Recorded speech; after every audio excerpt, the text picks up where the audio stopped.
Warning, warning. 3 idiots are reading the SCP files over the intercom. Please get in your to the bed.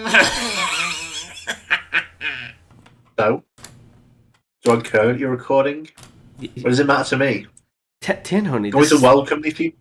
This is live. Yes, you have to welcome them. You have to say hello. Welcome back. Welcome to Discovering SCP. Welcome back. My God. Tanhoney's been on a kick lately. He's treating... Asian. He only cares about the Aetheral Space fans now that he has more than one. He only cares about the Aetheral Space fans. Do I give a swag? Stop being so needlessly hostile. We have a guest today. Be nice. Oh my god, the guests! Yes. My moodlet has gone up by 100%. Yes, we would like to welcome a very special guest. They've been a long-time fan of the podcast and have been in our comments. And they came to me a little bit ago and suggested that they'd like to do another Int episode with us, and we thought that'd be awesome. So everybody, please give a welcoming... What's the word I'm looking for? A welcoming hand to Guaire. I couldn't remember the phrase. I'll know if you don't fucking clap. Yeah, we'll know. Hi, I am Guaire. And ayuda, me tienen esclavizados. Yes, welcome. We are so glad to have you. And you picked out some articles, right? Yeah, exactly. Would you like to... The Spanish branch of the wiki. It's my favorite fucking episode because I don't have to do shit. Yeah, Tan doesn't have to do anything. So, Guaire, how many articles do you have for me today? Okay, I have at least 2. Awesome, 2 articles. All right, do you mind dropping the fat link for the first one for us? Okay, the first one is SCP-ES-26. Oh, yes. SCP-ES- Okay, sweet, there's a link. Wait, this is 179. What are you talking? It is clearly ES-026. Here on the podcast, we have things called bits. I assume this is a bit. I don't know. What? Is it? I'm so lonely. Well, this is a long one. All right. Okay. All right. This is by Dr. Reach, am I right? Okay, who begins reading? This is by... Well, I'm seeing this one was posted by Dr. Reach. Is that right? They said this is the first English version of SCP-ES-26 Sao Sway Sword, translated and rewritten according to mainless standards. Uploading images as soon as possible. Very interesting. So this was an ES, and now it's a mainlist article. And that was in 20... exactly. That's the thing. Oh, okay. And that's exactly why I wanted to show it. Because it's one of the few examples of that. Fair enough. I think this is one I'm familiar with. And this was done in 2014, which was like past Series 1's time, so this must have been like a later Series 1 entry, which is very interesting. All right. Well, I have not read this one either, so I'm excited to have a look. Yeah, Tan, why don't you start reading? I was about to. I do know this one, but yes, it's a very good one. I do remember this one, actually. Item number, SCP-179. Object class, Safe. Fuck that, it's for me out. Hell yeah. Special Containment Procedures. SCP-179 remains beyond the reach of currently known groups of interest, including the Foundation. All containment efforts are focused towards a Grade 3 emission cover-up, coupled with the discouragement or sabotage of exploration and research missions that attempt to study cis-Mercurian space and orbits that go through it. What is cis-Mercurian space? I say raising my hand. To do with Mercury. Is that true, Guaire? Yeah, it is. Okay. I trust you more than Tan, because Tan can't even count in Roman numerals. So, he's not exactly a man. Am I Roman? Actually, the Romans did invade Britain, so technically I'm wrong. You're probably like 1/800th Roman. Julius Caesar himself created me from his rib. But normally I like to guess what it is based on containment procedures, but I have no fucking clue. I'm guessing it's something like a comet or a planet, and we all just pretend it doesn't exist based on the omission cover-up. But why don't you keep reading, Tan? I will. Description. SCP-179 is a humanoid entity located at a constant distance of approximately 40,000 kilometers from the south polar region of the solar photosphere, locked to the rotation axis of Sol. However, it does not orbit it. The most recent recordings of SCP-179 indicate that it seems to maintain a continuous orbit around the center of the galaxy. Through the combined efforts of 43 years of continuous surveying, the external appearance of SCP-179 has been defined as a human female of undertone ethnic group of between 20 and 40 years of age. Its entire bodily surface is covered in or composed of a matte black material. Its hair appears to be composed of this material, measures over 34 kilometers long, and is constantly pushed away by solar wind. However, this part of SCP-179 seems to reflect variable amounts of sunlight, this reflection being the phenomenon that indicated its existence to Foundation astrophysicists during 1940. Several markings or tattoos are placed throughout its bodily midline. Judging from their brightness, these markings might be of metallic composition and of a golden hue.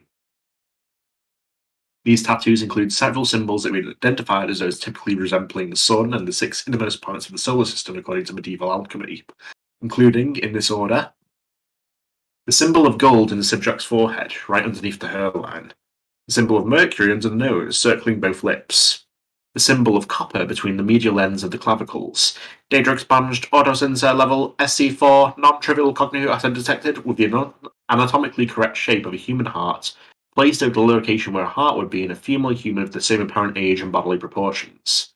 The symbol of iron in the upper abdominal region. The symbol of tin in the lower abdominal region. Part of a final symbol in the pelvic region. While the anatomy of this region makes its clear observation difficult, it's been hypothesized that the symbol of lead is also present and complete in the perineum region. SCP-179 keeps its ventral side oriented towards Earth most of the time, but has been observed to look towards other areas on occasion. Redacted. All further data redacted as per Administrative Warning ES-026. So I'm curious, what's a ventral side? Ventral side? Yeah, I don't know what that means. You don't know what that means, Darnell. Let me tell you about it. Ventral is on or relating to the underside of an animal or plant. Abdominal. I learned that on Word Farm Adventure. I'm so happy for you. Honestly, this one's got me fucking... Oh, sorry, what were you saying, Guaire? Congratulations, you can get Wikipedia. Yeah, Tan, did you open Wikipedia? That didn't sound like a Word Farm Adventure definition. It's not Word Farm Adventure, buddy.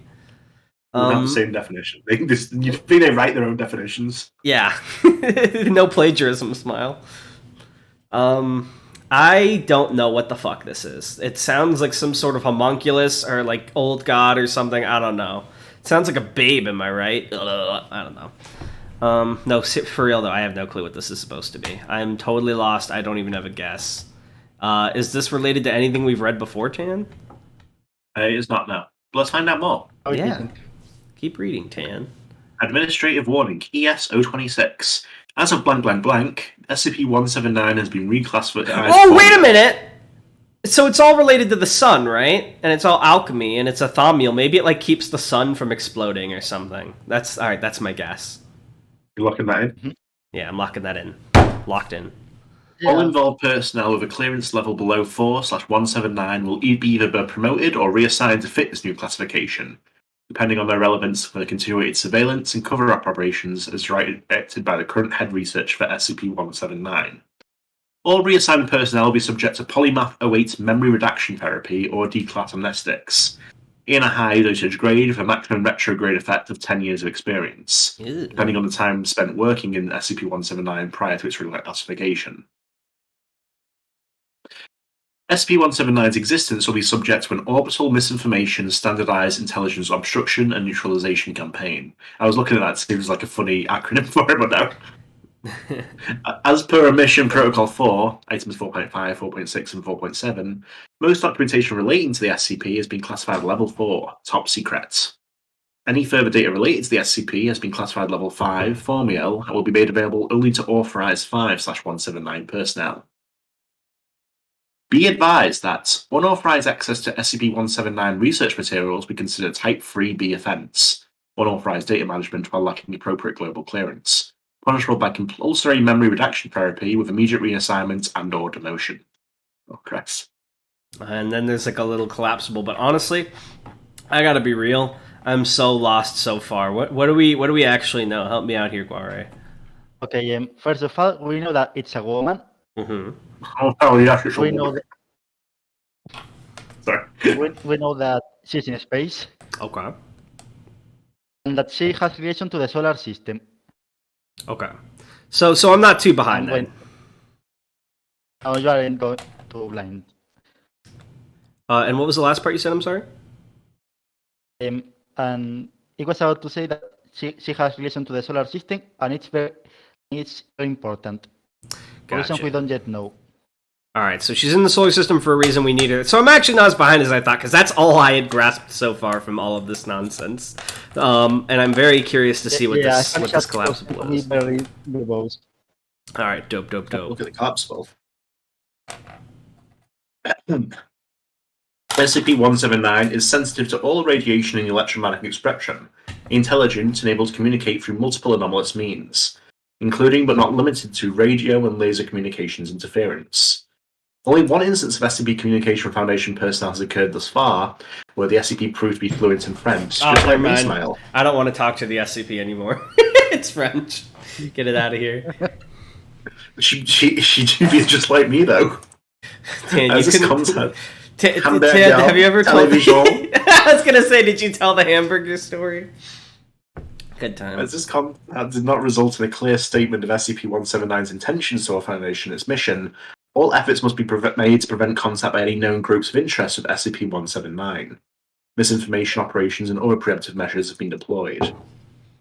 Most recorded movements performed by the SCP have been related to extraterrestrial threats, both anomalous or non-anomalous in nature, on a collision or orbital insertion course with the Earth.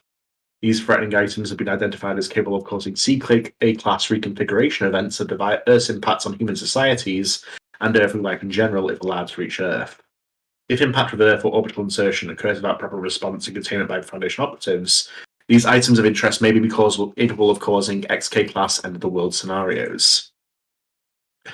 SCP-179 will usually address an item or items of interest by pointing at them with an arm, and when more than one item of interest is present, will be able to generate additional limbs anatomically identical to its arms as needed. Survey data indicates that SCP-179 performs other motions specific to each item of interest addressed, such as raising different fingers or moving its arms in an array as of yet undecipherable patterns at fixed intervals. Whether these motions contain information or not has not been determined to date. The limits of the SCP's detection capacities have not been clearly ascertained. While the SCP has been able to detect potentially harmful objects beyond the trans-Neptunian region, those threats have been detected by other surveillance and exploration systems, usually under Foundation control, or in at least 3 separate instances were visible to the naked eye from Earth.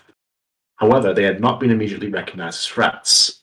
It's hypothesized that the SCP may only detect and react to active threats that remain detectable to other observing parties without the cis-Neptunian region, while being able to unerringly determine their harmful nature. All items of interest approaching Earth within cis-Neptunian space that had considerable destructive capacity have been detected by the SCP without failure, often when no observers known to the Foundation were aware of them. As such, the SCP and all personnel, orbital equipment, and facilities dedicated to its surveillance remain the most reliable early warning system the Foundation possesses to detect and, when possible, prevent potentially dangerous incursion within surveyed space. The SCP is able to determine which interplanetary objects pose a threat to Earth, humankind, or the earthly biosphere, but makes it a critical asset for the Composite Orbital Early Warning System, COWS, project of the Foundation, which currently involves SCP blank, SCP blank, SCP blank blank, and SCP blank, XCP-08 003 to 0042, Experimental Foundation Orbital Assets, Site 34, Site 103, Site 98, Area 08, Site blank, Site blah blank, blah blah blank, and Command Site blank.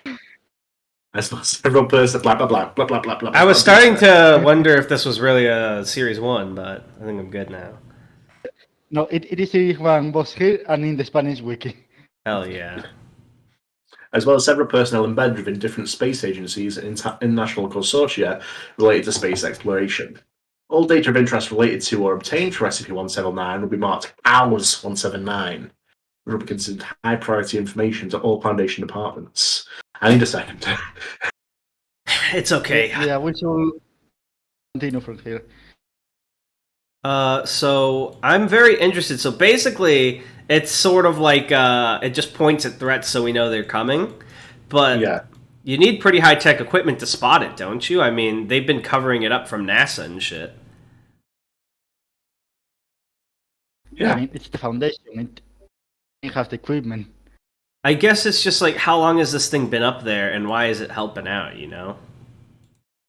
I'm very curious. Tan, do you need me to read the bullet points for a bit so you can breathe? If you could. Okay. Alright. Oh shoot, this is non-American time. It's day, month, year, right, Guaire? English, yeah, it's day, month, year. Okay, cool. Alright, so the 13th of December, 1940. First recorded movement of SCP-179. The entity, that had remained with both arms crossed, raised an arm towards a previously undetected interplanetary object on a collision course with Earth. After its impact, in an event that damaged the city of data expunged extensively with large quantities of an anomalous mucus secretion and left more than 1,300 dead, which, combined with the anomalous phenomena related to redacted as per previous expungement, remaining central item reclassified SCP blank. SCP-179 returned to its original position. Alright, 22nd of September, 1942. Sixth recorded movement of SCP-179. The entity raises an arm towards redacted on a collision course with Earth. Item of interest crashes nearby Auckland, New Zealand on the 4th of October, 1942. Item separates upon impact into several devices of mechanical nature. Data expunged recently formed sub-entities with minimal civilian casualties. Once Foundation operatives contain the item proper, which is reclassified redacted and terminating most sub-entities, SCP-179 returns to its original position. Mobile Task Forces, redacted all data on involved assets expunged from records, proceeds to track and destroy all remaining sub-entities. Blank, 19 blank. 18th recorded movement of SCP-179. The entity raises its right arm towards data expunged. Up to this date, the entity has kept one of its primary arms, shifting from one to the other as necessary, pointing in the same direction. The 1st of March, 1949, 23rd recorded movement of SCP-179. The entity raises an arm towards an Amor-class asteroid that has adopted a collision course with Earth. The Foundation uses a combination of several SCP objects to launch a remote-controlled interplanetary vehicle that acts as a gravitatory tow line. This mission is announced a success on the 3rd of May, 1951. At this time, SCP-179 returns to its original position. Note, surveying elements observe that the entity performed a motion that could have been a nod. Reclassification request to Euclid status filed and denied. Oh, so they were like, hey, good job out there. 13th of December, 1998. Hey, I would have been a baby then.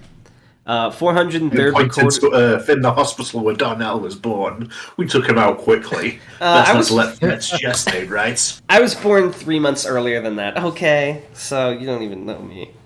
Yeah, but this is when you became self-aware. 3 months old. I turned online. Yeah. 403rd recorded movement of SCP-179. The entity stops watching the Earth for 2 days and 13 hours when it looks towards the Jovian system. Once this interval is over, SCP-179 looks at Earth again. Then we have the 9th of September, 2002. 487th recorded movement of... Jesus, that's a lot of movements in 4 years. Recorded movement of SCP-179. SCP-179 points an armed Type 11 dimensional weapon. Further data on XCP-11-DW expunged as per 05-11 Executive Command. Launched from Area 08 to test SCP-179's detection capabilities. The item remains in a prime configuration for blank minutes, ready to be launched at a test location on Earth. It is not identified by SCP-179 until it is 3,670 kilometers above the Earth's surface, when SCP-179 reacts to it as a threat and points at it. Device subsequently reconfigured to a standby configuration, redirected towards its primary target, data expunged, still in transit from the Kuiper Belt. SCP-179 returns to its previous position. The 16th of October, 2003. Contact with 179 is achieved via the Blank 2 probe. Subsequent movements registered in Addendum 179-02. SCP-179 reclassified Thaumiel. See Addendum SCP-179-02. Okay, so, Tan, do you want to take back over? Absolutely. SCP-179 was first approached by the Tanhany 2 probe, a microsatellite equipped with multiple recording, analysis, and communication devices incorporated into the Tanhany probe in a clandestine operation. The Tanhany probe acted as a relay for the Tanhany 2 probe and Foundation mission control. Contact and communication is my big face floating through space.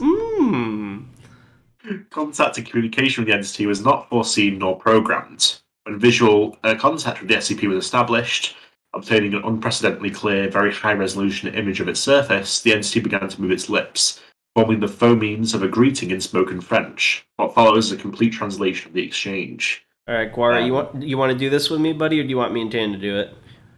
And yeah, I would like to do it. Awesome. Do you want to be the SCP or researcher, Graham? I would like to be the hot woman, yeah. Awesome.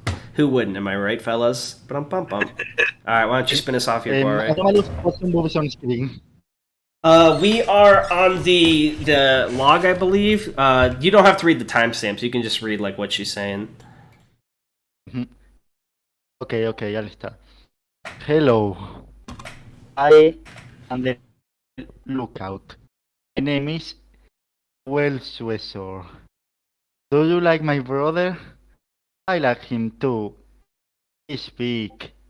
So big. And so very warm. If you want to talk to me, please use your satellite to wave talk to me. It will be easier than coming here. Probably. The entity remains immobile until That time. Yeah. Tan, do you want to read Researchers a little assigned to bit? SCP-179 detected this movement. Level 3 researcher Thomas Graham, who is fluent in French, is selected by head researcher Xander Klaus to conduct a possible exchange with SCP-179. The 1082 probe is used as a radio relay from this point onward. The SCP is able to receive, understand, and transmit radio communications. SCP-179's transmissions read as a monotone, featureless human voice that speaks in French. The subsequent exchange occurs with a 16 minutes and 39.6 second delay between each message, corresponding to the distance between the SCP and Earth in return. That will be omitted in the rest of the documents. Who are you? my name is Wellsweser. I am the lookout. I behold. I often warm, almost always, when I have to. That way, there is further life. What do you mean, the lookout? It's me, smiles. Aw. We have noticed the significance of your movements. Who do you report to? To those who know where to look. To you. To look. Not just you, but you. Too. When you say brother, are you referring to the sun? He's my brother, Samuel. He warms me up. He's caring fire and loving light. He caresses me with his arms and his voice and renews me. Your for fall to light.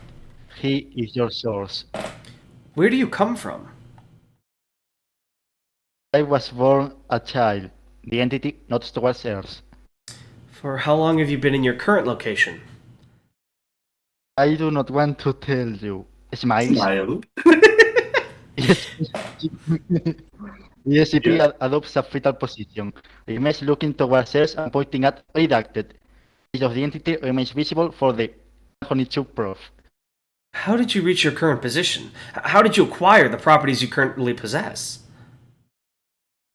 I was grown into a woman. This is how I live now. Could you give us further details, please? No. We would like to know more about you. Why not tell us? I'm sorry. I won't be yours. I can belong to any one person. The Foundation's work protects all of humanity, all life on Earth. Don't you find this work of the greatest importance? Yes, I am doing it. Look upon me and know. If we've understood your capacities correctly, we believe you could do far more than that. Sharing all the information you have, not just about the dangerous threats against humankind and Earth, could be of great benefit to all parts involved. I am too big and you are too small. There is a sea of nothing and islands of lights. I am their shore. To you come the monsters, the pounding fist of the voids, the longing gods beyond our knowledge.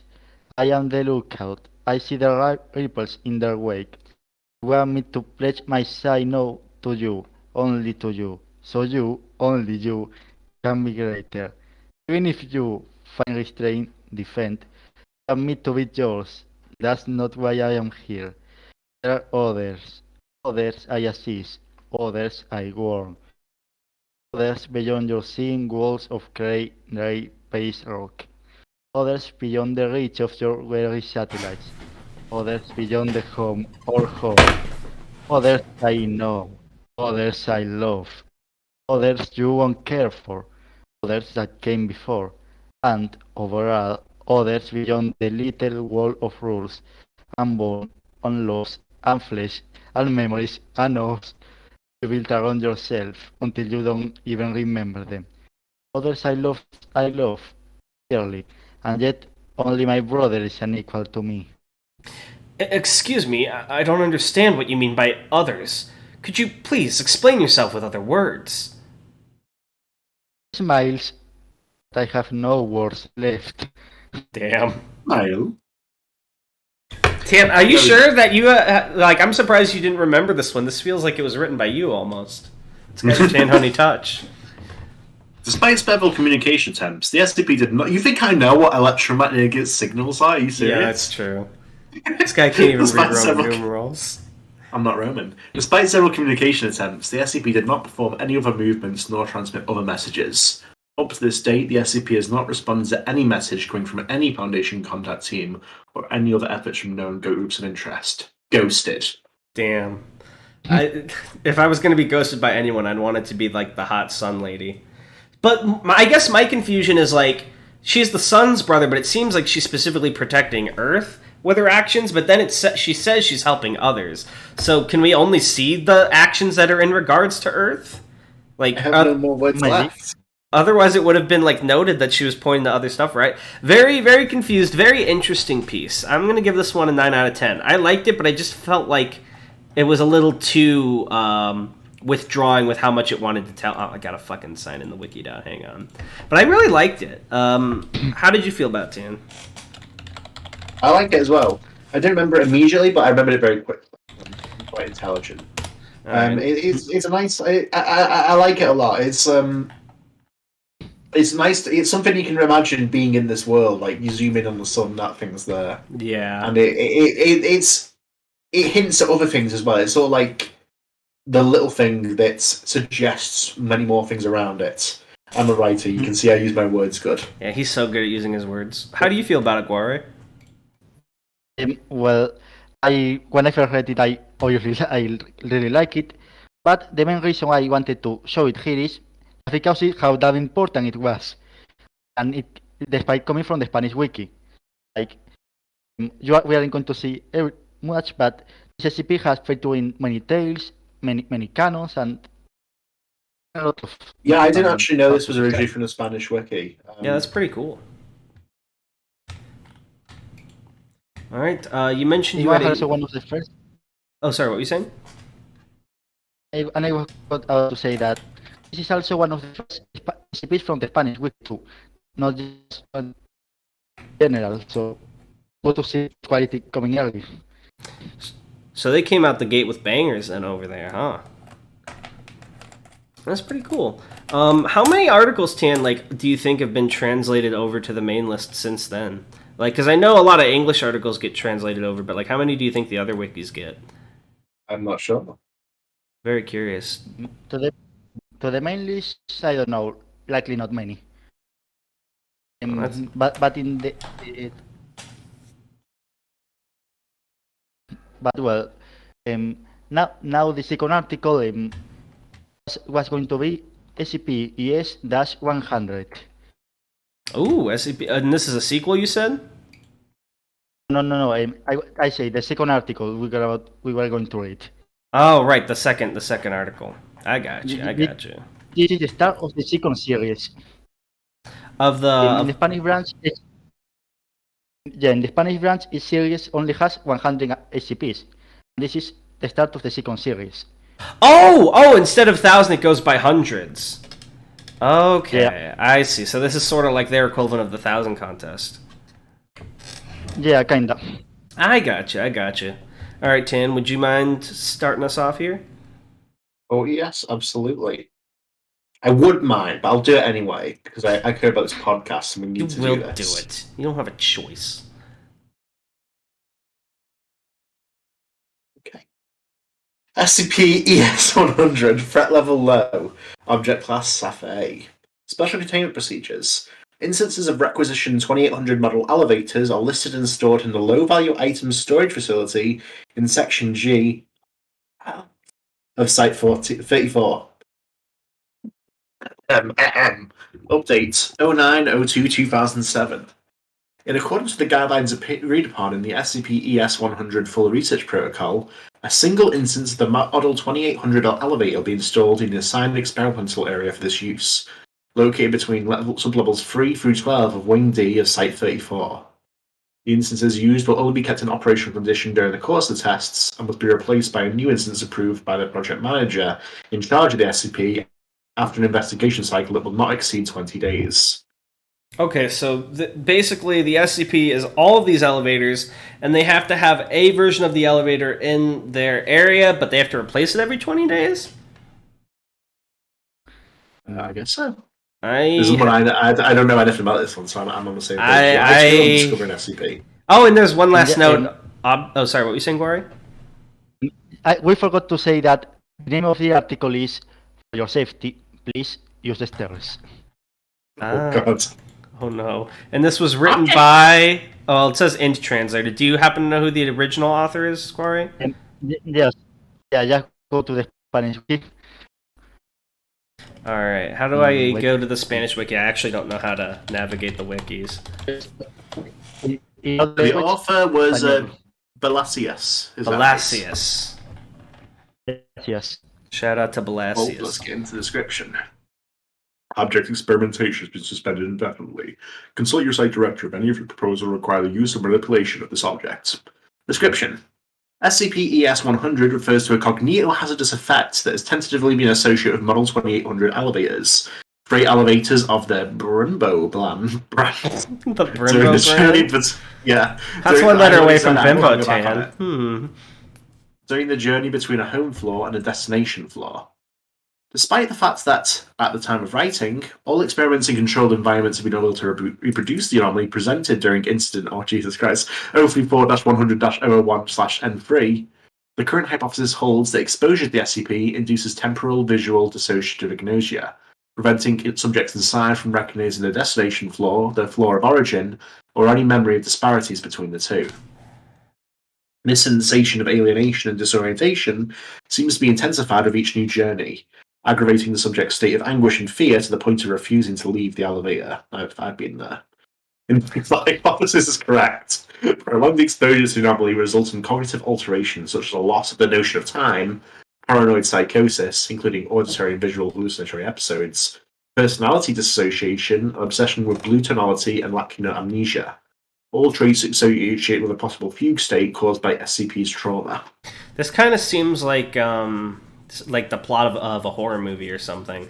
Like everyone's stuck on the elevator and they don't want to leave. And one of them's the devil. Yeah, wait, wasn't that a movie? That was a movie, yeah. Wait, what was it called? I can't remember. Devil. Yeah, it was called Devil. What's up, Guaire? I was saying, I remember watching something like that, yeah. Yeah. I think it was actually just called Devil. We should go watch that later. That'd be fun. Alright. I've heard of what. So this is interesting. There's a recovery section here. We don't usually get one of those. Recovery? The SCP came to the attention of the Foundation on 07/14/2007 after an emergency call was made to the online maintenance and breakdown services of the Brimbo Company by POI 034-3701/ES100 from, it is assumed, the interior of a Model 2800 elevator located in the city of Valencia, Spain. The subsequent investigation showed that the Brimbo Company was unaware of the anomalous effects produced by the SCP in its Model 2800 elevators, which led to ruling out that the anomaly was intentionally introduced into its design. As a preventative measure, the production of Model 2800 elevators was suspended under the pretext of serious safety errors. Rip that company's fucking stock. Well, I mean, it kind of is true. There were safety errors. I guess, but it's not... That's like if a ghost possessed your house and it's like, well, it looks like this house isn't up to code because a fucking ghost was in it. It's not their fault. That's not true then, because there's nothing in the code about ghosts. You don't know that. Have you ever read the code, idiot? I do, actually, because I'm a smart boy and I read everything with my big eyes. Foundation personnel requisitioned all Model 2800 cabins in service, mainly in the Iberian Peninsula and most of the countries that make up Latin America. I have to prove my geography cred. The Iberian Peninsula is that like little area of land just below France, and that's where Spain and Portugal are. Yeah, right next to the Gulf of California. Yeah, we are right.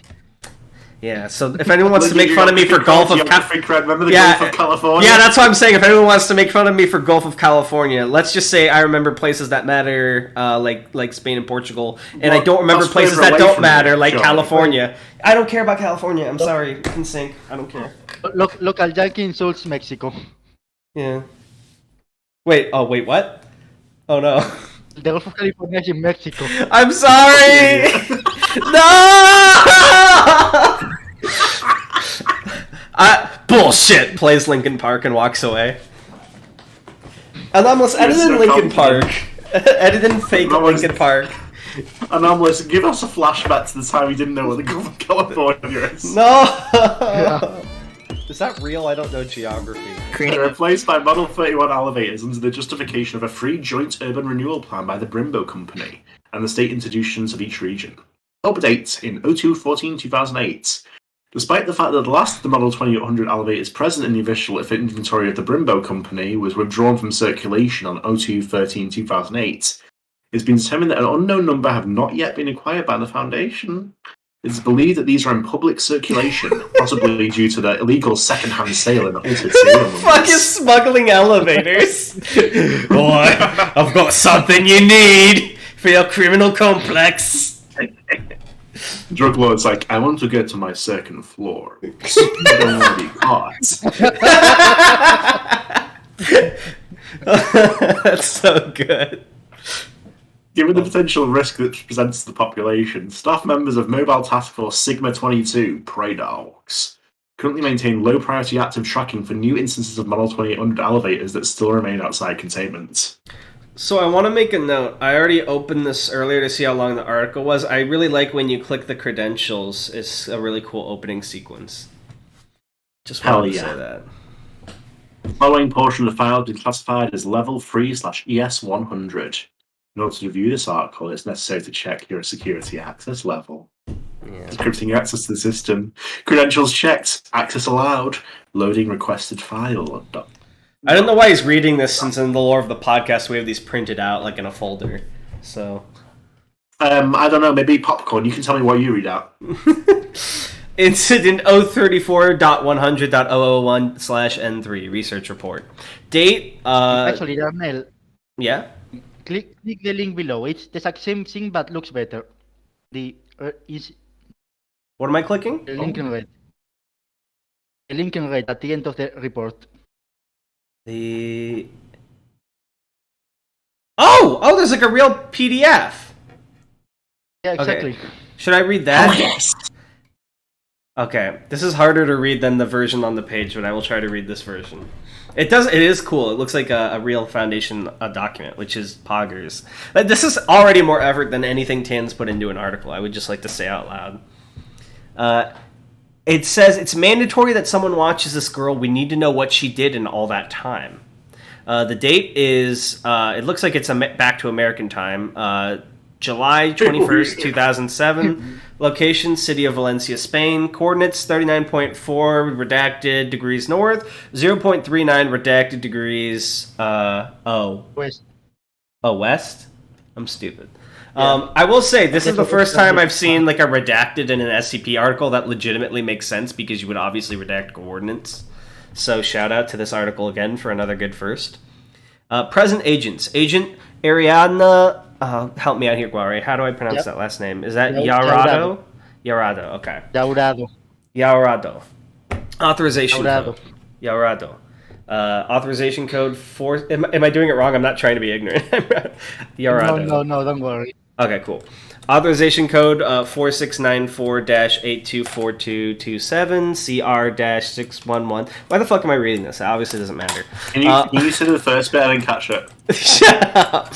On 07/14/2007, at approximately 18:23 hours, Andrea Vasquez Garrido, 16-year-old Caucasian female, took the elevator to the 4th floor in the building, located at the Carrer del Redacted Street, to make her usual journey from the ground floor to the 4th floor, where her family home is located. I can normally roll my R's better, but my mouth is so fucking dry from reading Aetheral Space that I can't do it. It is known and recorded that Andrea Vasquez Garrido made a call and sent 3 text messages from inside the elevator cabin before reaching her destination on the 4th floor. It is estimated at the time the first message was sent that the journey inside the cabin took approximately 5 hours and 26 minutes. It has been verified that, in a non-anomalous situation, the duration of this trip does not exceed 31 seconds.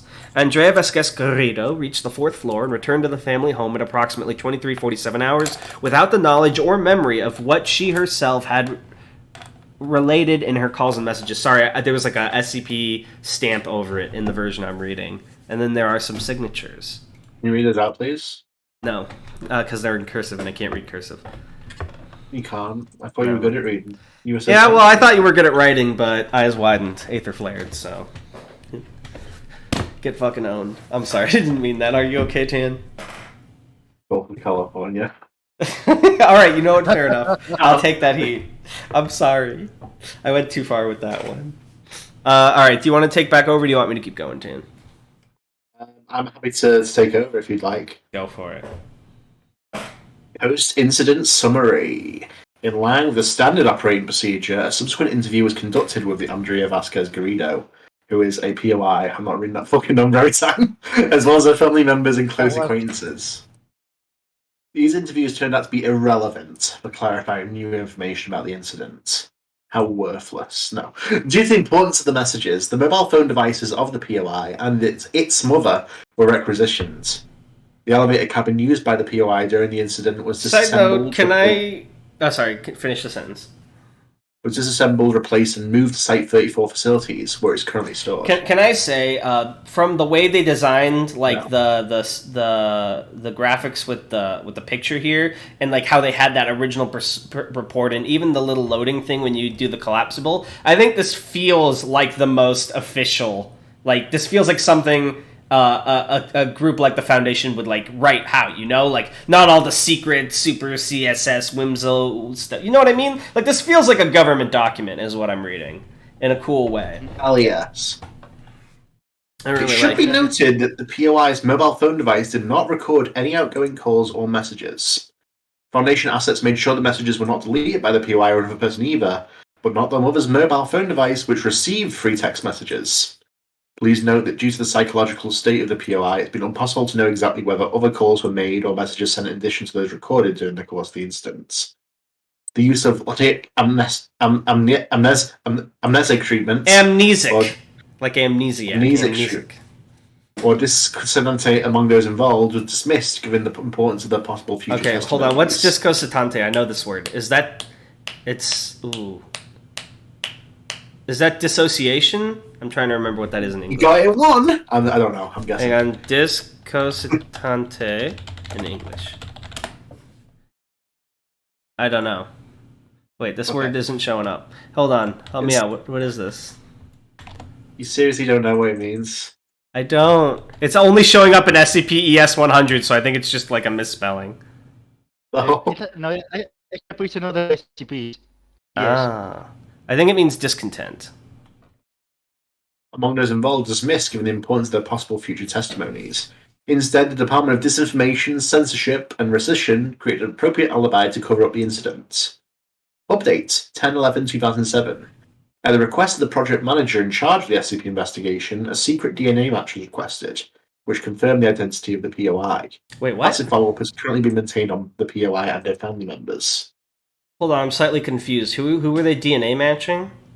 The POI. To who? Themselves? I'm so... it's losing me a little bit. Let's find out more. Yeah, don't worry. This is confusing on purpose. Okay, cool. It will later make sense. I believe in you, Guaire. If nothing else, I believe in you. You're the only thing I still believe in, Guaire. Yeah, Guaire is my Ned Stark. Warning. This is a message from the Counter-Memetics Incognito Hazards Division. Following images have been purged for safe observation. Although no severe continual hazard has been associated with the following images, it is advisable to proceed with caution during their observation. Text and audio 034. I started reading number 10002 and N3 transcriptions. Material presented below corresponds to communication attempts made by the POI between 1823 hours and 2347 hours on 07/14/2007, during what was supposed to be the POI's journey to its destination floor inside a Model 2800 elevator. Oh, no. I'm getting a Model 2800 elevator. Worst mistake of my fucking life. Dates 1823, 07/14. They're all going to be on the same date, so I'm just going to skip that bit. Recipients, mother of POI. Type text message. Mom, I think there's something wrong with the elevator at home. Can you go out and wait for me outside? And if you look at, like, the image opens up into, like, just outside, I think. But it's, like, all distorted. Yeah. I'm getting coverage again. I'm really scared. I think there's someone here. The elevator number doesn't work well either. Mom, come now! Oh, it's like a long hallway, creepy hallway. Yeah. And then we got a phone call. At 8 minutes past 8. Guaire, you want to do this with me again? Do you want to be operator or Andrea? Operator. Go for it. The woman this time. I gotcha. I'm great at being a woman. Good afternoon. You have contacted the maintenance and breakdown service from the delivery company. In order to help you, could you please tell me the serial number of your cabin first? Hello? Hello? Can you hear me? Yes, I can hear you. Oh, thank you, my God, thank you. I need you to help me. Please give me the serial number of your cabin. Number? I don't know what you're talking about. Don't you understand? I need someone to come and help me right now. It's urgent. I am afraid if you don't give me the serial number, I won't be able to offer you assistance. Don't hang up. Help me, please. So can she just fucking listen and get the number? Come on, Andrea. Fucking get it together. Something's wrong with this elevator. You've got to get me out of here. Are you referring to any type of breakdown? Are you locked inside the cabin? Yes, well, no, it's nothing like that. It's hard for me to explain. I know it sounds crazy, but I'm absolutely sure that every time I get to my floor, it's not the same. I'm sorry, I don't quite understand. What do you mean your floor isn't the same? At first, it was like a feeling that there was something wrong. God, I really don't know how to describe it. Every day I get on this elevator to my house on the 4th floor. Today I have also done it, but when I arrived, well, it wasn't the same. It wasn't the same as always. The walls were no longer the same. They were bluer. It's okay, you say that the colors of your walls were different. I need you to tell me now the serial number of your cat. Listen to me! I'm telling you it wasn't the same. It wasn't my house. I need you to believe me, please. I'm not crazy, really. Okay, relax. Isn't it possible they just painted the walls of your floor while you were in the building? I'm sure they haven't. They've always had the same color. Well, yeah, until they're fucking painted, dumbass. What if that's the whole... This isn't an anomaly. She's just, like, insanely crazy and no one wanted to doubt her. But they weren't just the walls. When I got out of the elevator, there were other things, more differences. I didn't see them, but I did notice that they were there. Everything was very strange. I got scared and went back to the elevator. I just wanted to go back to the ground floor, but when the doors opened, it wasn't the same either. It had also changed. It's like a nightmare. You have to get me out of here, please. I don't want to end up in blue. I want to go home. Have you made sure to correctly press the number of your target floor? You may have been confused. Are you even listening to me? I don't even think I'm in the same building anymore. I would have hung up on her by now, I'll be honest. I'm a bad person. Yeah, me too. I would have been like, I'm not dealing with this woman today. I wouldn't have hung up, definitely not, because you want to get your talk time up on these sorts of... Oh, call center Chad. He's like, listen, we got a 90% call rate. Something must have happened to the elevator. I think it's the blue one, I'm sure. I've tried several times, but every time the doors open, my floor is completely different. It's like there's always a new shade of blue waiting for me. I need you to help me. Alright, stay calm. In order to help you, you need to give me the serial number of your cabin. You can find it on the... God, are you listening to them? Not again. I beg your pardon? The whispers, the voices. Don't you hear them? They've started again. Just give him the fucking serial number. Oh my god. Oh, I only He can help you if you have the serial number. Yeah, he can. Well, no, I only hear you. As I was saying, you can find the serial number on... Shh. 1 second. They're mumbling something. You know, they think I can't hear them, but it's not true, I do. Even though they whisper from the deepest blue. But I don't understand what they say. I'm not sure they use words. Do you think I should answer them? No, I'm so afraid to do it. I'm sorry, I don't know what you're talking about. It's them, don't you see? Why won't you listen to me? Why doesn't anyone listen to me? Now I know it's always been them. They're looking at me, but I don't want to see them. Nobody wants to see them. Do you understand? I think they don't like me telling you this. They're watching me from the blue. Since I got in the elevator, but maybe they did it a long time before. You have to get me out of here. Get me out of here, please! I repeat it again. I need your serial number, your cabin serial number. Oh. Now. I will not be able to continue to offer you assistance. No, please don't make me do it. I know. Why? If she gave him the serial number, he could determine which elevator it was and send someone there and end the anomaly. But no. I know they're there. I'm afraid to turn around and see them looking at me behind this. Hello? What's that sound? Are you still there? Hello? Answer me. Are you still there? Hello? This is like when we did the Ekranak episode, am I right, fellas? Topical reference. In the blue. Are you there? I can hear ya. Hello? Hello?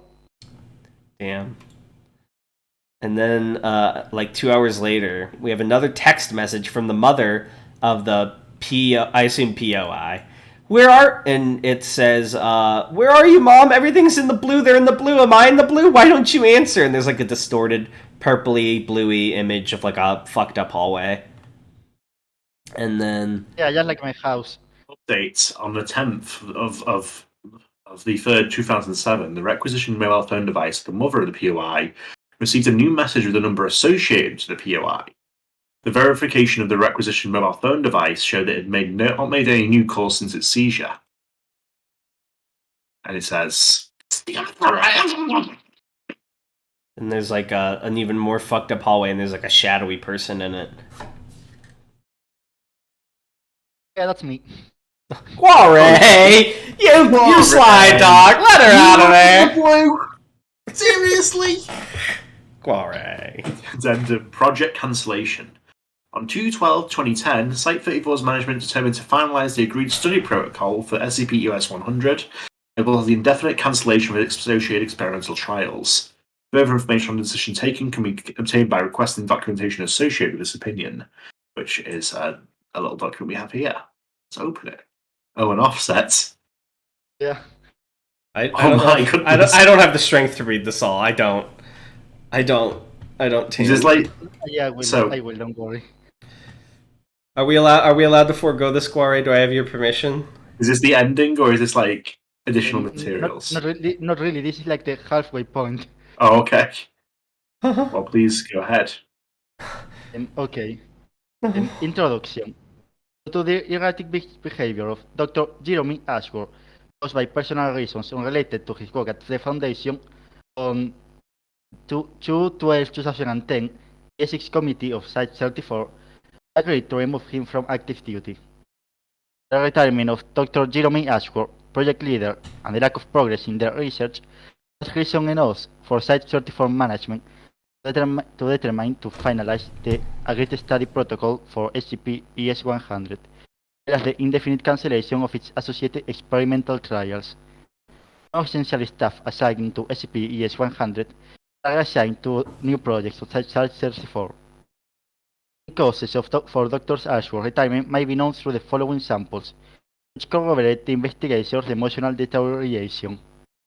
By Dr. Ross Heyman, Ethics Committee, member Site-34. Now we have here. I don't know if I have the strength. Do you have the strength, Tan? I can read some emails. I can be some people. Okay. I'll go first. Okay. From Samuel Havelock to Jerome Ashworth. Subject, congratulations! I know perfectly well what you're going to tell me to do, and you're absolutely right. I love, like, you got that voice just from the fiction. Yeah. A couple of months ago, I forgot to congratulate you on your promotion as a project manager, and it was wrong, but forgetting to congratulate you on the birth of your daughter puts me at the top of the list of worst friends in the world. I hope you can forgive me, if only because I would hate to miss Kath's incredible apple pie on those horrible barbecues you insist on continuing to make on the first Saturday of every month. If it helps, think that this time I haven't forgotten. I've only been late, just a week. Now seriously, congratulations for the little one. Can't think of better parents than Catherine and you, and congratulations more than delayed for your promotion too. I owe you a few beers to celebrate. Now I'll see you much more in the D-Wing, won't I? Dr. Samuel Havelock, Ethics Committee, Site 34. From Journal to Samuel Havelock. Knowing you, I didn't even expect you to congratulate me, so I'll take this as a moral victory over that lousy memory of yours. And yes, I have had a beautiful daughter named Emily, though her godfather hasn't yet deigned to meet her in person, and I'm still the project manager of a boring anomaly that I very much doubt will be able to replicate before those above cut our testing budget and end up being just a piece of junk, picking up dust in the warehouse for low-value items. I'll see you Saturday in the garden of my house. I don't accept excuses. I sincerely want to see you skip Kath's anger. All right, and this next one is from Jerome and Adrian to Christian, Elena, Cece, Kylan, and Leanne. So I don't know if I should be reading. It's only from Jerome. Oh, it's only from Jerome? My bad. Yeah, if you put the mouse over there, it shows you. Sorry, Ting, you're going to have to read all the rest of these emails. Yeah. Important, I'll read this. We know that there are many horrors that populate a world that we insist on calling our own. Working in the Foundation makes us thoroughly aware of this. For our luck, the human psyche tends to normalize that which is abnormal, to give meaning, even if it doesn't have meaning, even if it is a lie. That blurred shadow of doubt that we perceive from the corner of our eyes, thinking that it's our brain that plays a trick on us. When we feel an insufferable pain, we faint. When we feel an unrecognizable horror, we deceive ourselves. We are capable of unconsciously discarding those things that lack meaning for us, trying in the best possible way to rationalize that which cannot be explained. An original means of protecting our sanity in the face of a horror that our mind neither wants nor desires to understand.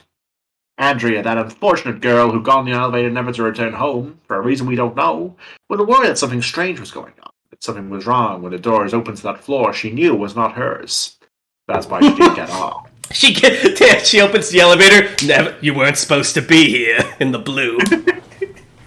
When we all would have done it, we would have been fooled by our brains and got off on that floor. But she didn't, and that's why she sealed her fates. For those who are uninitiated, Dan and I have been watching Game of Thrones, and there's a scene where there's like an assassin trying to kill a kid, and he goes, you weren't supposed to be here. And we just like to imagine he pops up in every situation. Just like a spawning enemy, like Skyrim. By the way, in which season are you two on? We're near the end of Season 2. Yeah, we're near the end of Season 2. Tan's theoretically seen the whole show. I haven't, so no spoils, please. But I'd say seen the whole show. I've not seen, like, past Season 4. Oh! Oh, on God? On God. Okay. I only read the book, so no spoiler from my part. Yes, sir. Yeah, but what extent can we... No, continue. I was just going to say more Game of Thrones shit. Keep going. To what extent can we continue to deceive ourselves when we know the truth? We know from our experience at the Foundation that not all stories always have a happy ending. Although we know that our goal was impossible, we still hope to achieve it. A small victory in an immensity of bitter defeats. I don't think we'll ever find her. Dr. Jerome Ashworth, Project Manager, Site 34. You know, there's always so many scary, like, cracks in reality people slip into. Do you think there's, like, an anomaly that, like, seems scary and then they go and it's, like, paradise on the other end? It's just, like, a bunch of, like, random kidnapped people chilling? Kinda. What'd you say, Guaire? I think you might have cut out. I said Canada. Oh, Canada? That's what Canada is? People who slip through the cracks? They're like, no, I don't want to go to Canada. Actually, Canada's not so bad. I like Canada now. Morning, team. As a temporary measure, I've distributed between you USB sticks with a unique encoding of digits created by an encryption algorithm. Wow, that sounds like encrypting a USB stick. Please, until further notice, always carry these USB sticks with you, even outside the Site 34 installation. Adrian, I think I remember warning you about this last week. I'm not too pleased. Your last measurements use reality gradients again. I don't want to get heavy on this subject again, but you know the danger of translating those figures to the scale we use in the projects. Maybe in the Department of Unphonetic Research you'll use this measure system, and I respect it, but not here. This message is also valid for the rest. No reality gradients. I'm wagging my finger very violently as I'm speaking here. Damn. Alright, I'll read this Anyway, news. do you two have any guess on what the anomaly actually is? I'm not. Well, I have to take it. Is it the anomaly that goes somewhere else? I don't know the specifics. I truly couldn't tell you, but we're almost at the end, so hopefully we learn soon.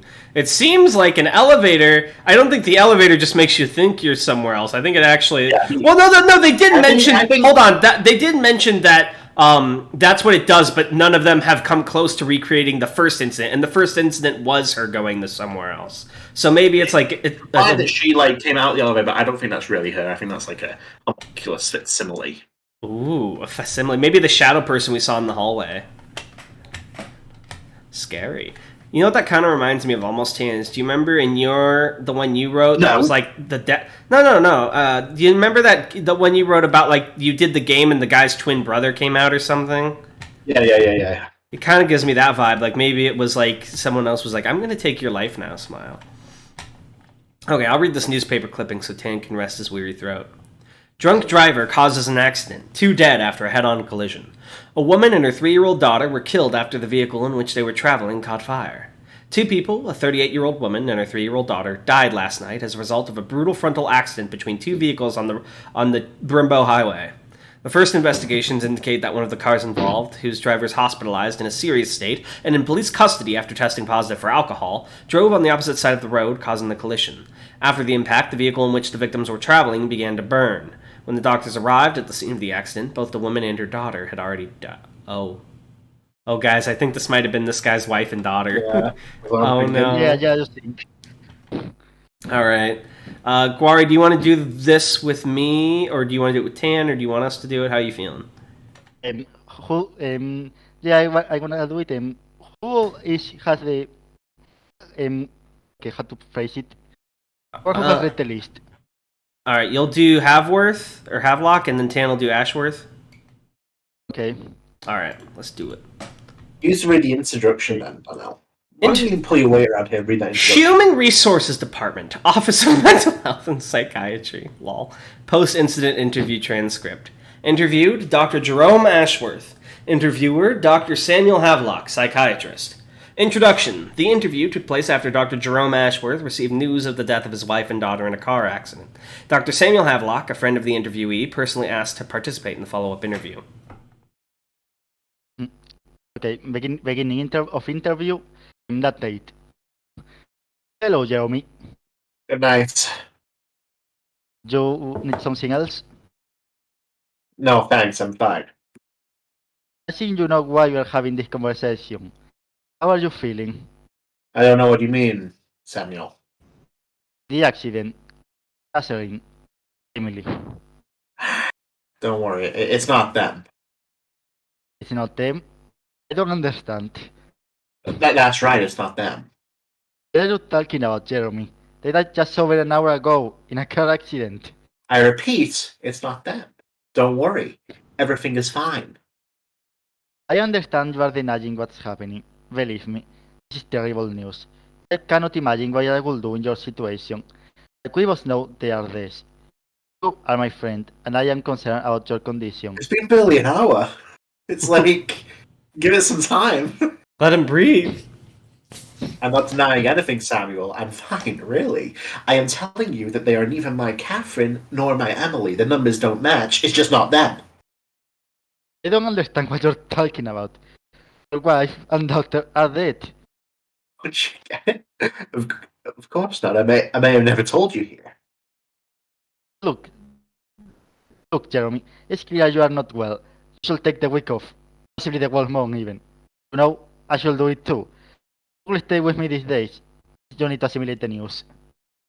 Has it ever happened to you that you go looking for something where you think you left it, and it turns out that it's not there, but you end up finding what you were looking for is somewhere else? Your car keys, for example, the shirt that you decided to come to work with this morning, a bottle of milk that you thought you had bought in the store, but that is not in the bag when you place the purchase.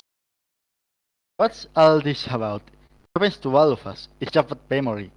Just that we assume it's our memory, that we're to blame for it, that we are incapable of remembering where we have put these things. What about those times when you have a clear memory, but when you ask someone else, they don't remember it the same way? Your wife thinks you love a dish when you've hated it all your life, or that childhood program, and you remember it so well in your head, but it's vaguely different when you've seen it again as an adult and you want to share it with your daughter. Some memories are stronger than others. They have a different impact for each person. People do not live experiences the same way. Dr. Jerome Ashworth drank a sip of water from the glass. That's right. That's right. But what if it wasn't like that? What if I perfectly remembered my childhood program, but here it wasn't the same?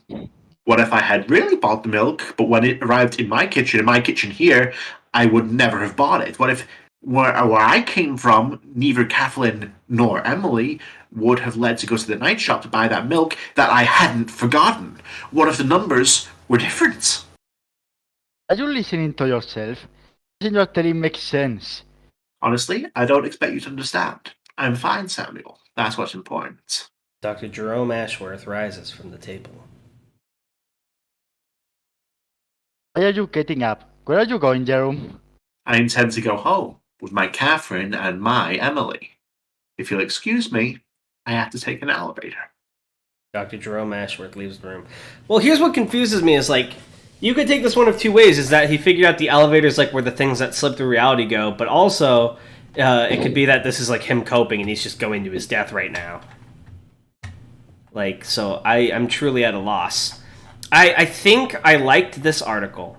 I think it had a strong, cool premise. It was really well put together visually, and the writing was decent, but I think it kind of... I don't want to say it lost itself, because it literally could be I'm missing the point, because, Guaire, you mentioned that you know what's going on here, and I would implore you to share that. But as... Yeah, you tell me before I rate it, actually. Tell me what's up. First of all, it isn't finished yet. We have to go back. You have to go back? Wait, what? Yeah, click the link again. Which link? Do you remember the SCP 100? Okay, I'm back on SCP 100. Okay, so look at the top. Display version.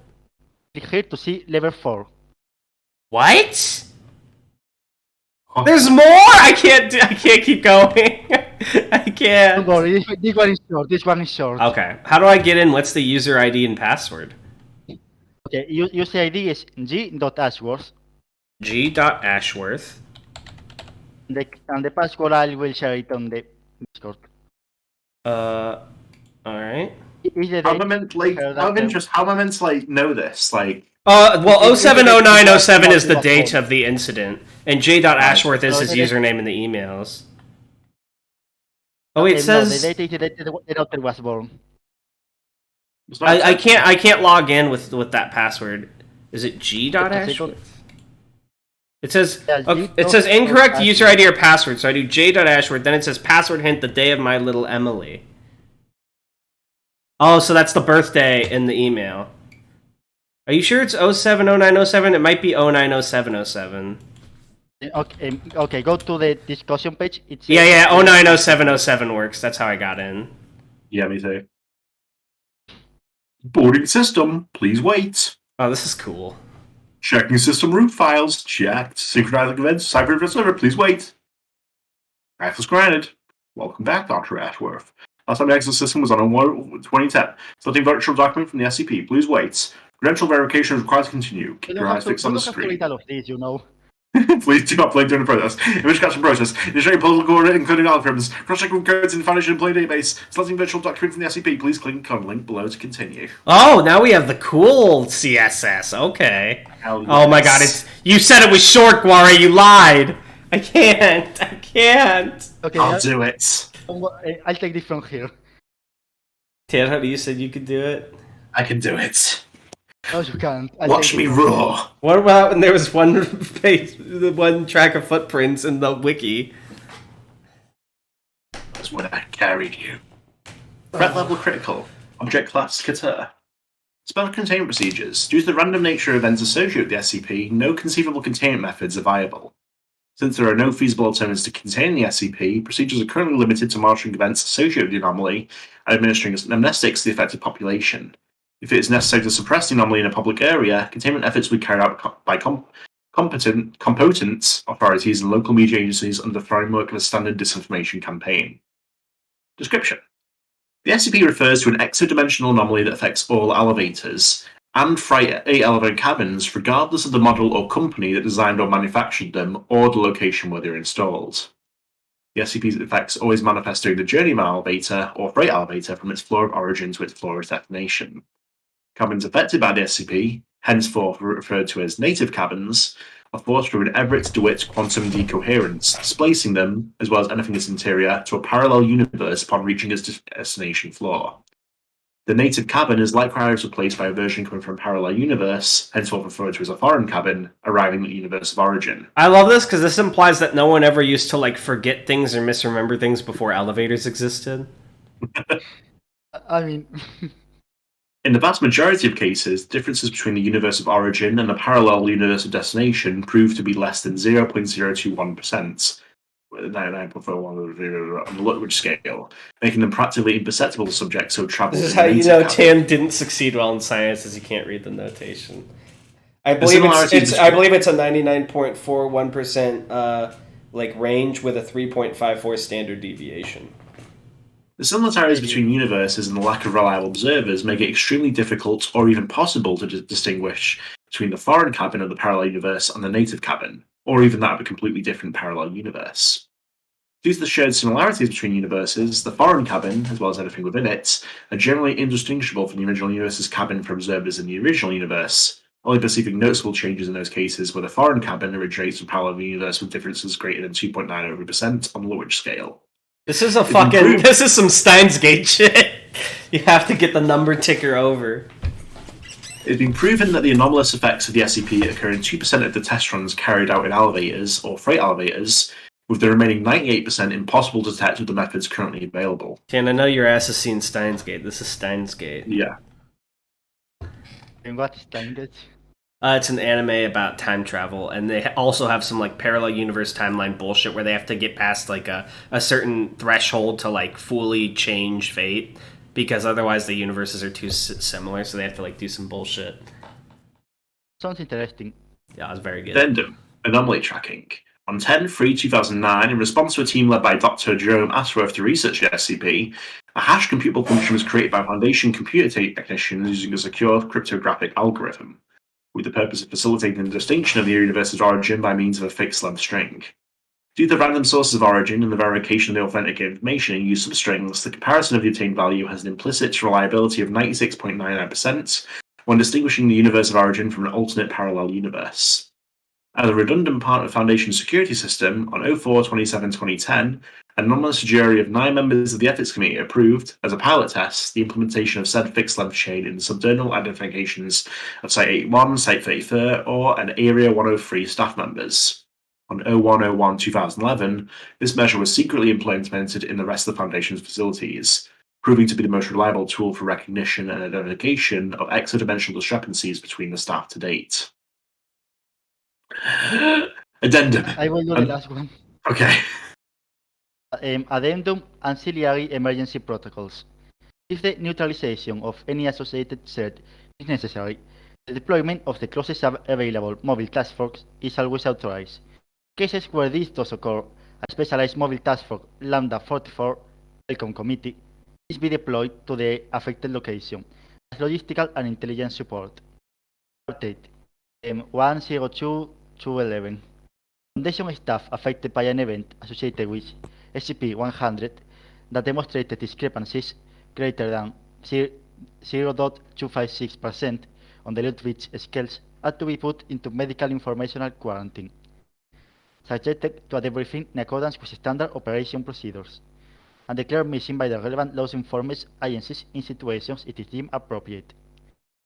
Containment protocols relevant to exodimensional humanoid anomalies which always be applied in this case. Here's where this gets tricky. So this anomaly that can happen in any elevator takes you to parallel universes. So obviously Ashworth did that because like he wanted one where his family was alive. But if you always end up in a parallel universe, then isn't there already a version of you in that universe, or do you like delete that version by coming into that universe? Okay.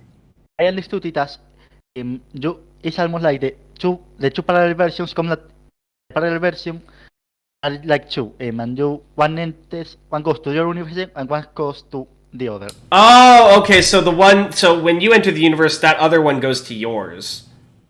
Yeah. Okay. All right. Okay, do you guys want me to do this, or do you want to read this one, Guaire? I'll leave it up to you. I think it's Darnell's turn. Yeah. I'm leaving it to Guaire. What do you want to do, Guaire? You decide. Okay, I'll do it. I can do it if you want. I'm just offering. No, don't worry. I'll do it. Go for it.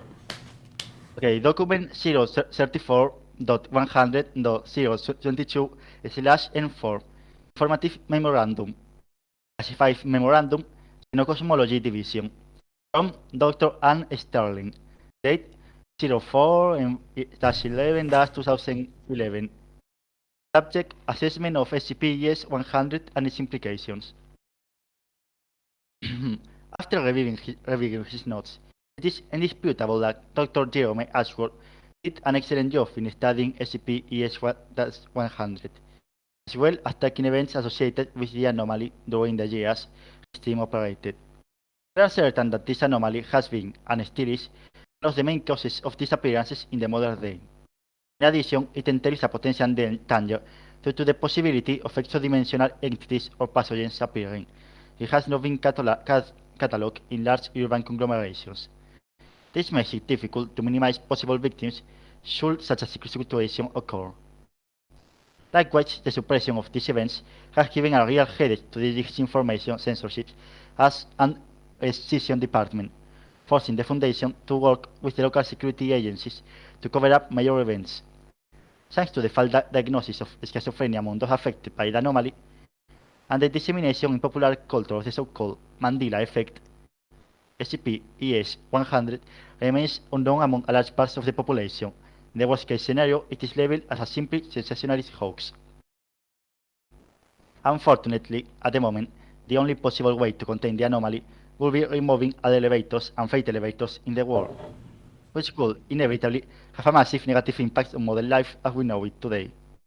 Because of this, our efforts are focused on seeking and funding alternative, non-anomalous means to replace this technology. The Foundation did in late 1991 with telephone booths. Wait, does this imply that telephone booths only phased out because they did some fuck shit? Yeah. Lol. In addition, the Foundation has funded measures to reduce the occurrence of events as of a few years ago by promoting healthy lifestyles and habits amongst the population. That had happened to the previous SCP-100 research teams.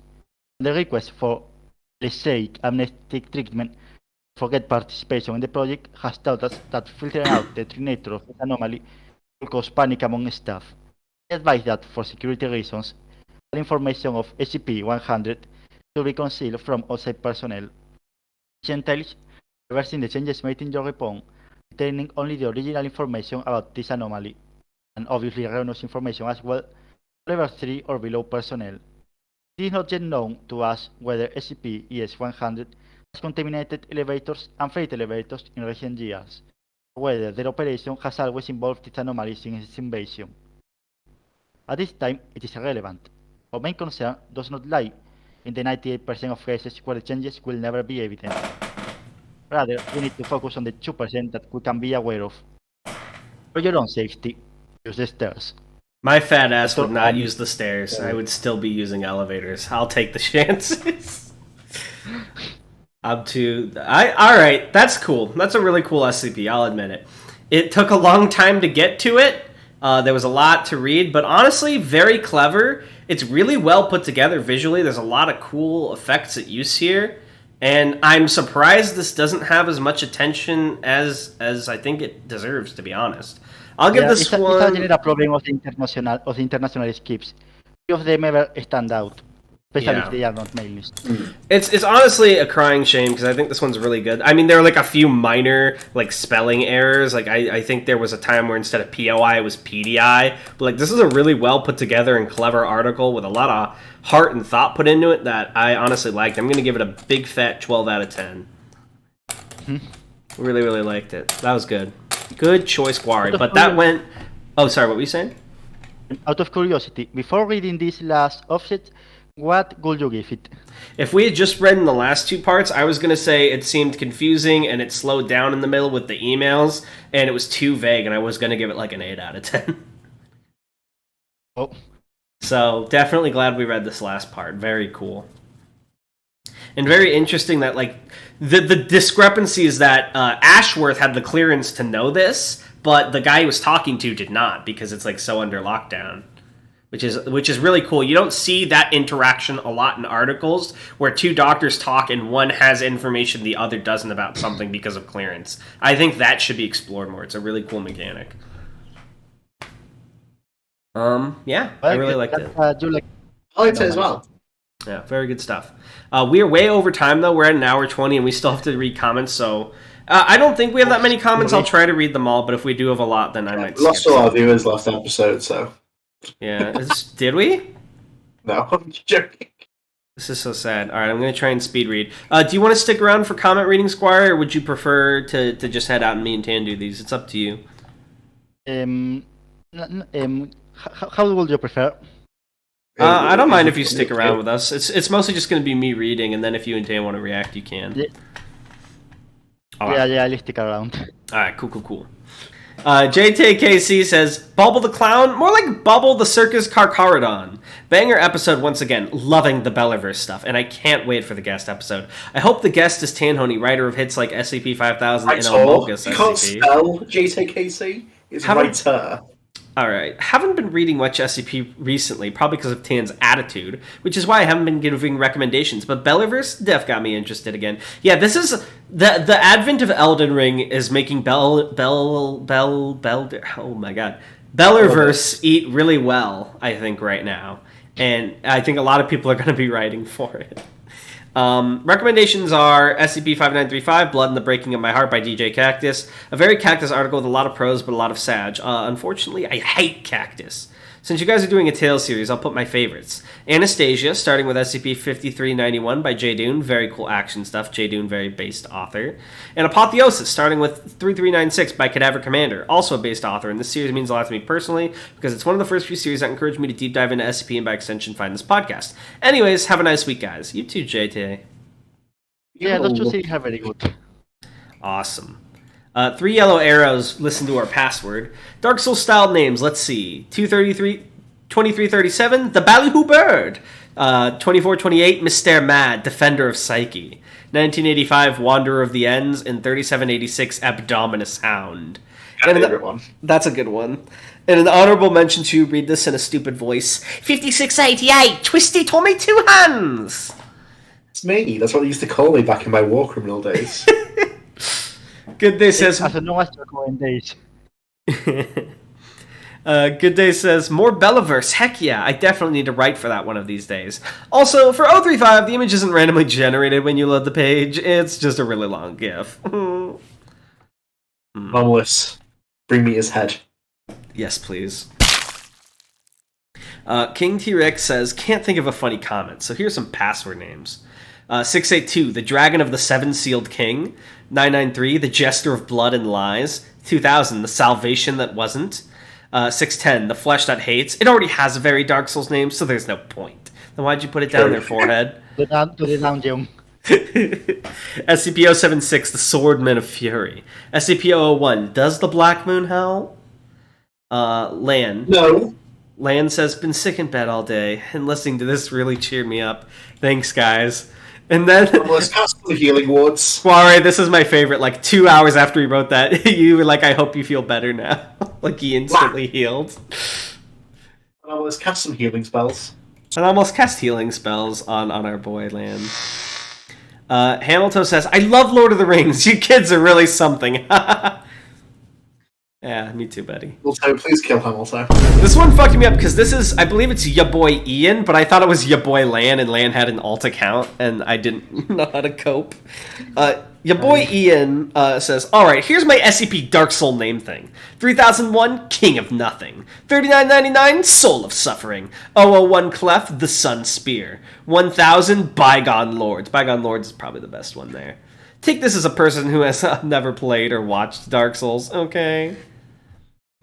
Andriano Renivo did some timestamps.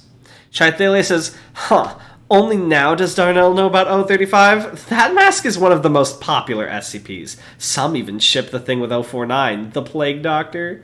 Random question. Do you guys know Two Steps from Hell? I've been a fan of their music for years. I'm not sure if their music is your type, though.